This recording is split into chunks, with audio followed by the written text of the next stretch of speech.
Have you ever felt like your creativity just disappeared for a bit?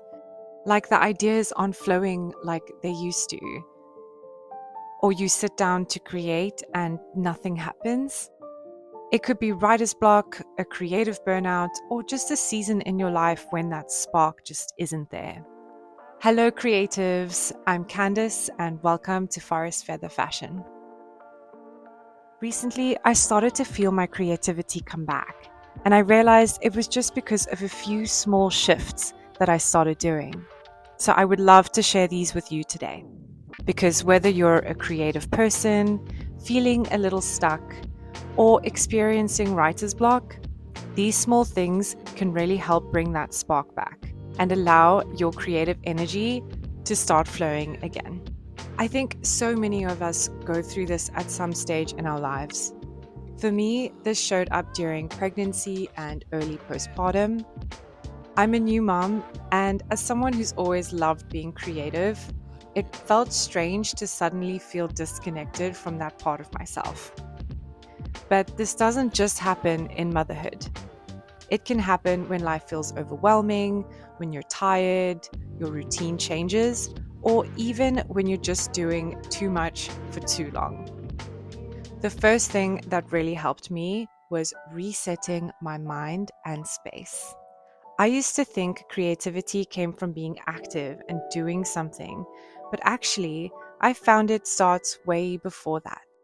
It starts with how you feel.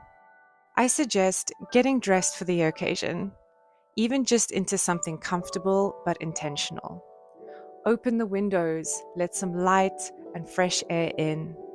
Give your space a general tidy, make a cup of tea, and then have a quiet moment to yourself without your phone.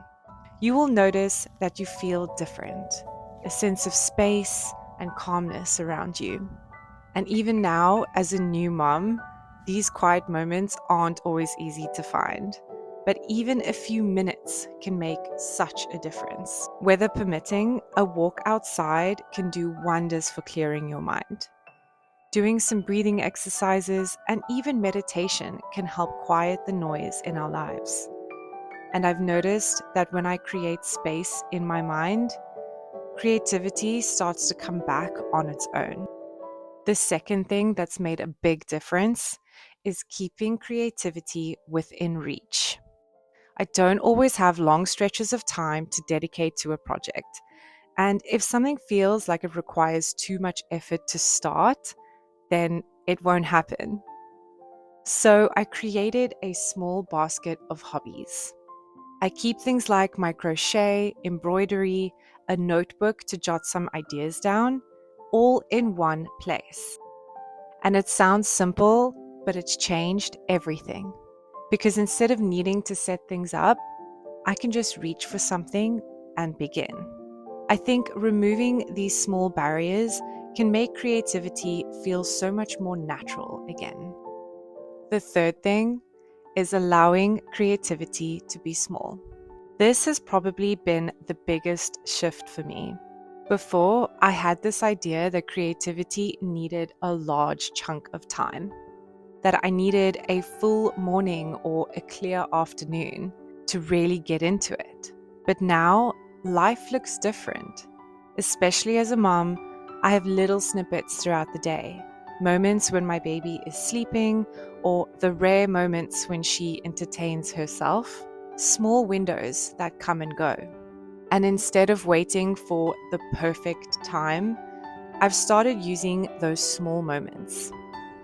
Even if it's just 5 minutes, I can get a few crochet stitches done or sketch a new design idea. These small moments add up and keep my creative fire alive. I've let go of the pressure to create something big or meaningful every single time. And instead, I just allow myself to do a little and trust that that's enough.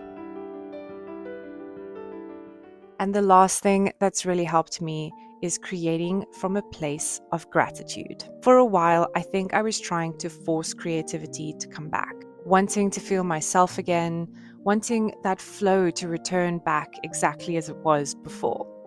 But it doesn't always work like that. When I stopped pushing and started appreciating the small moments that I did have, everything shifted. Now, when I pick up my crochet or sit down to create something, I feel gratitude for the desire to be there at all. Grateful for the quiet moments and the time and space to create. Even if it's brief, this has allowed creativity to return naturally. Working with your hands is extremely grounding. There's a physical connection, and it can bring you back to yourself, especially in a season of life when things feel unpredictable. It can keep you steady. And I think we should all feel gratitude for the art of creating. So if you're in a season where creativity feels distant, just know it has not gone away forever. And it doesn't need a big change to come back. Just a little space, a little patience, and a few simple steps. If this video helped you in some way, I'd love to know which tip resonated with you the most. Please leave that in the comments below. Like and subscribe to stay tuned to more videos about gentle practices, creative tutorials, and sustainable fashion tips. Thank you so much for being here, and happy creating!